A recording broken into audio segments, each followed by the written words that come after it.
ব্যাটে রান পেয়েছেন, আবার বল হাতেও উইকেট পেয়েছেন সাকিব আল হাসান। অলরাউন্ডার পারফরমেন্সের ম্যাচেও কাঙ্ক্ষিত জয়ের দেখাটা পায়নি তার দল বাংলা টাইগার্স।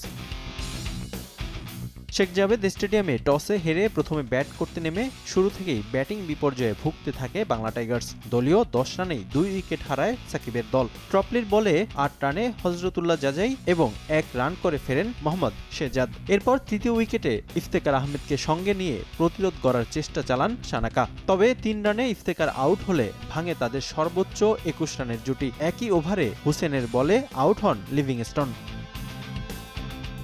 এরপর সানাকাকে নিয়ে বিপর্যয় সামলানোর চেষ্টা চালান সাকিব আল হাসান, তবে সে জুটিও বেশিক্ষণ স্থায়ী হয়নি। 22 রানে ফেরেন সানাকা। উইকেটের অন্য প্রান্ত থেকে একাই চেষ্টা চালিয়ে যান মিস্টার 75। নবম ওভারে মোহাম্মদ আমিরের বলে 1 রান করে ফেরেন রশিদ খান ও লুকমান ফয়সাল। 1 ছক্কা ও 1 চারে 19 রানে সাকিব ফিরলে নির্ধারিত ওভার শেষে মাত্র 66 রানে থামে বাংলা টাইগার্সের ইনিংস। অর্ধেক পাউডারে দ্বিগুণ উজ্জ্বলতা। নতুন রিন অ্যাডভান্সড অর্ধেক পাউডারে দ্বিগুণ উজ্জ্বলতা। জবাবে ব্যাট করতে নেমে এক প্রকার হেসে খেলেই জিতেছে নিউ ইয়র্ক টাইগার্স। 6 ওভারেই নির্ধারিত লক্ষ্যে পৌঁছে যায় তারা। ডেওয়াল্ড ব্রেভিস এবং ওইভিন লুইস ওপেনিং জুটিতেই যোগ করেন 34 রান। তাদের মারকাটারি ব্যাটিংয়ে জয়ের ভিত তৈরি হয়ে যায় স্ট্রাইকার্সের।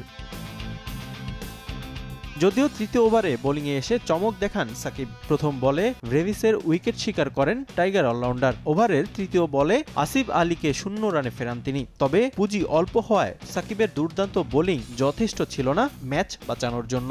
জয় তুলে নিতে সমস্যা হয়নি কাইরেন পোলার্ডের দলের। 34 বল আর 7 উইকেট হাতে রেখেই জয় তুলে নেয় স্ট্রাইকার্স। আর টানা 2 ম্যাচ হারের তিক্ততা পায় সাকিবের দল। রিফাতুল ইসলাম মিরন, সময় সংবাদ।